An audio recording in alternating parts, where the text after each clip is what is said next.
How long thereafter were you contacted? Kwaba semuva kwesikhathi esingakanani ilanga leli lidlulile uma ucontact futhi noma ufonelwa.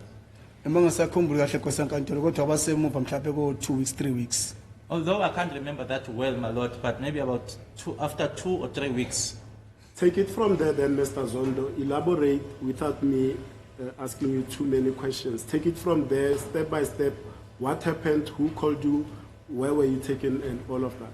Ngicela ukusho ke ngaphandle kokuthi mina ke ngikubuza imibuzo eminingi ke ukuthi nje ngokulandelelana ke ukuthi ubani wakufonela kwasekwenzekani kwenzekani.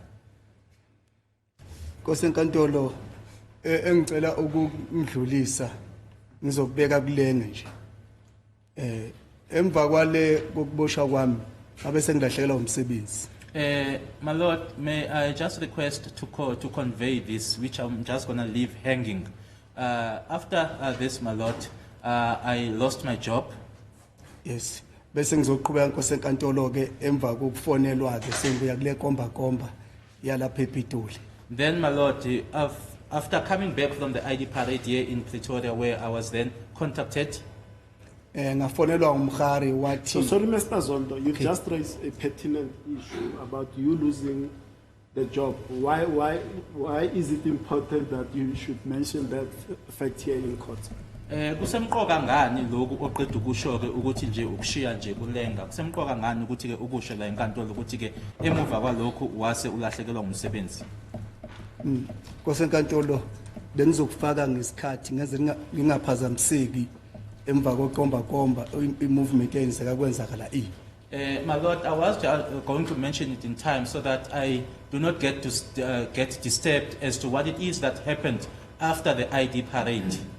Okay, so should we then leave it for last so that we can go through this process of contact with the police officers? Singakushiya ke sikushiyele egcineni ukuthi nje manje sibheke nje noma sigqileke kulodaba lolu lokuthi amaphoyisa aqhumana nawe emuva kwekhomba leyo. Yebo nkosenkantolo. Yes, my lord. Okay, then you can take it further from when you are then contacted by the police after the identification parade. Ungasho ke amaphoyisa ke xhumana nawe emuva ke kwayikhomba. Bangifonela nkosenkantolo bathi bazosilanda sifunwa ubaba uBaloyi.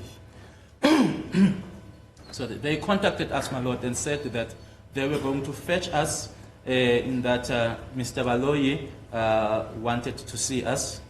Mr. Zondo, just to be precise, when you testify about your own personal experience, not us, but Mr. Zondo as the individual. Ngiyacela ukuthi uma ngabe wethula ufakazi uzwile manje uqeda ukuthi basilanda. Ngicela ke uma ngabe ukhulume ngawe, ukhulume ngento yaziwa uwena, ukhulume ngawe as umnumzana uZondo. Ungakhulumi ngathi. Ngiyabonga nkosenkantolo. Thank you, my lord. Bangilanda nkosenkantolo bathi ngicelwa ubaba uBaloyi. They fetched me, my lord, and said that Advocate Baloyi or Mr. Baloyi requested to see me. Yes. Mas befika ngempela bafika bangithatha ngemoto bangiletha kwenye indawo yayila ePitoli iseceleni le ndawo yayirenewa le ndawo ngayibona yayirenewa le ndawo ilungiswa. They fetched me, my lord, brought me to Pretoria to this place that was more on the outskirts or on the side of Pretoria, my lord, and this place was being renovated. Le ndawo le yayinendawo engamanzi la khilamanzi sokudlala izingane ongamanzi ngathi sa swimming pool anyana lo ndawo leyo. There was some water there, something that looked like a swimming pool where children would be playing, my lord, in this particular place. Umnumzane wayelapho kwaku uGininza umama mfundisi. The people that were there was Gininza, Mamfundisi. Angisamkhumbulo wesithathu kwakubani ngoba kwakwenzeka sometimes omunye kube umuntu omusha engamazi kulabantu abajwayele ukuzongithatha. I cannot remember or recall as to who the third person was, my lord, because it would happen that there would be a new member, not someone that would be a regular from the people that would normally come and fetch me.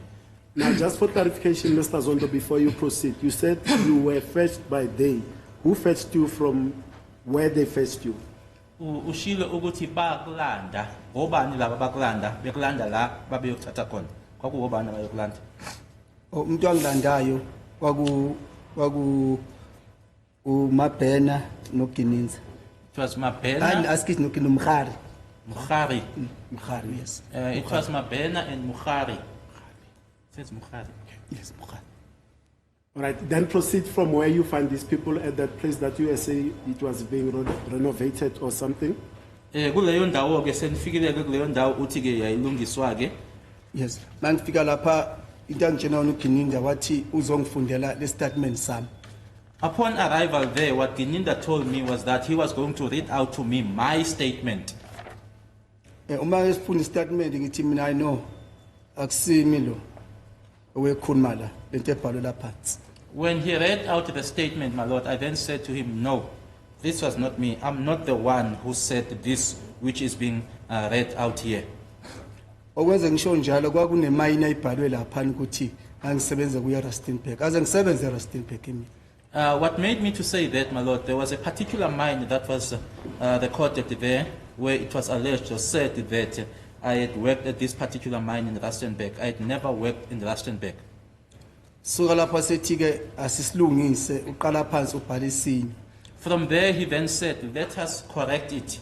He would start afresh and write another one.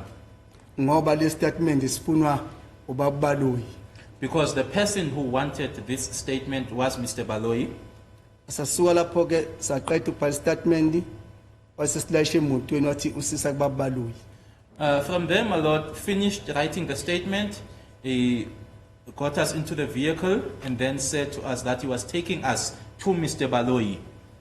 Mangifika lapha na singene kubabaloyi fike ngimbingelele ngihlale phansi. Upon arrival there, my lord, I went in, greeted Mr. Baloyi, and I sat down.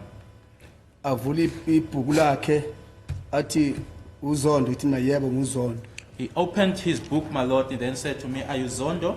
I confirmed that I was indeed Zondo. Angifundele istatement sami He read out my statement to me. ngimtshela ukuthi cha akusimi lo. I then told him that no, this is not me. Ngamtshela futhi ukuthi ngashaywa. Cela ukwazi ukuthi ngishawelani. I also informed him that I was assaulted. I would like to know as to the reason why I was assaulted. Wathi babaloyi yindaba ngareportanga. Mr. Baloyi then said, why did I not report? Ngathi mina ngireporte kuphi ngoba ngishaya abantu bomthetho. I then said or asked, where should I have reported? Because I was assaulted by law enforcement agencies. Kwabonakala ukuthi babaloyi asambi indlela eyi1 wangikhipha ngiqeda ngisho 5 minutes wathi angihlale waiting room ungena ukuthelisa.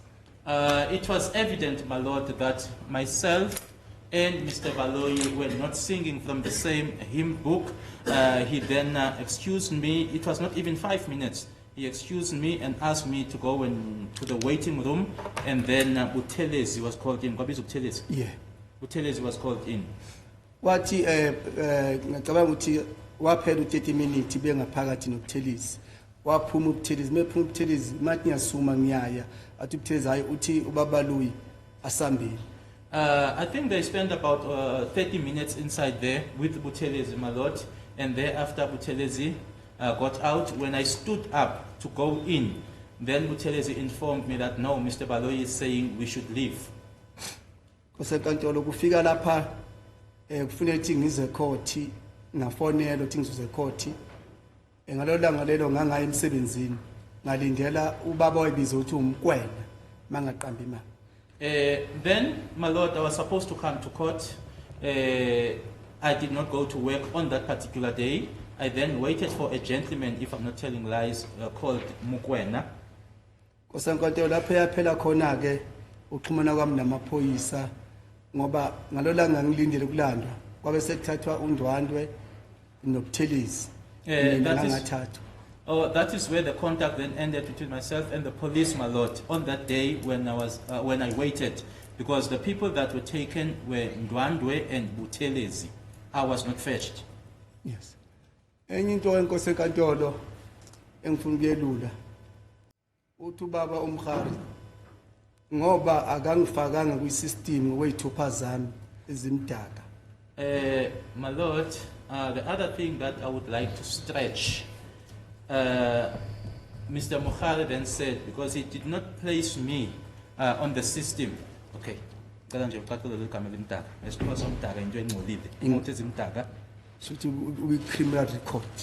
which is Yes, no, is under namaqala. yes, yes. Okay. He said that he did not put me through the system because of my because of my fingerprints that are, my Lord, linked or involved in some criminal activities. Mengifona lapho angifuna imali engango 5,000.